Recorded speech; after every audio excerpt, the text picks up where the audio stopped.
జనరల్‌గా film makers కొన్ని షాట్స్‌లో hidden details add చేస్తుంటారు.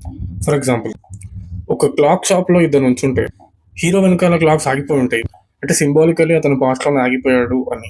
ఆ అమ్మాయి వెనక క్లాక్స్ మాత్రం నార్మల్‌గా వర్క్ చేస్తుంటాయి. అంటే she is living in the present అని. అసలు ఆడియన్స్‌కి ఇవి అర్థమవుతాయా?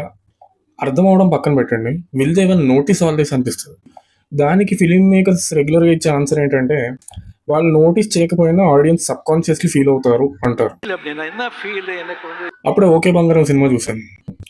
అందులో క్లైమాక్స్‌లో ఓ కపుల్ ఓ ముసలామెను వెతుకుతూ గొడవ పడుతుంటారు. బట్ ఆ గొడవలు ఎలా ఉంటాయంటే మనసులో ఒకటి పెట్టుకొని బయటకి వేరే విషయాల మీద గొడవ పడుతున్నట్టు. ఇద్దరు పూర్తిగా ఓపెన్ అప్ అవ్వరు.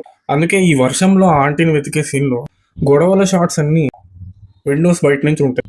ఈ డీటెయిలింగ్ మనకప్పుడు అర్థం అవ్వదు. మనకి సబ్‌కాన్షియస్‌లీ వీళ్ళు ఓపెన్ అప్ అవ్వట్లేదేంటి అనే ఫ్రస్ట్రేషన్ పుడుతుంది. బట్ ఆ ఫ్రస్ట్రేషన్‌ని ట్రిగ్గర్ చేసింది ఈ వర్షంలో కార్ విండోస్ వేసి ఉండడం అనేది మనం గ్రహించాం. సబ్‌కాన్షియస్‌లీ ఫీల్ అవుతాం. విండోస్ వేసి ఉంచడం అంటే they are masking their true feelings అన్నట్టు. అందుకే మీరు గమనిస్తే కార్ విండోస్ దించేసిన నెక్స్ట్ సెకండ్ నుంచి వాళ్ళు ఓపెన్‌గా మాట్లాడుకుంటారు. ఇద్దరు ఓపెన్‌గా యాక్చువల్ కాన్ఫ్లిక్ట్ అడ్రెస్ చేస్తూ మాట్లాడుకుంటారు. సబ్‌కాన్షియస్‌లీ డైరెక్టర్స్ యాడ్ చేసిన హిడెన్ డీటెయిల్స్‌ని మనం ఫీల్ అవుతాం. దానికి ఈ సీన్ ఓ మంచి ఎగ్జాంపుల్. ఈ సీన్‌లో కపుల్ లాగా నేను సబ్స్క్రైబర్స్ కోసం వెతుకుతున్నాను. మొహమాటం అనే విండోస్ వల్ల ఓపెన్‌గా అడగలేకపోయాను. ఇప్పుడు విండోస్ దించేసా. వీడియో నచ్చితే సబ్స్క్రైబ్ చేసి ఎంకరేజ్ చేయండి.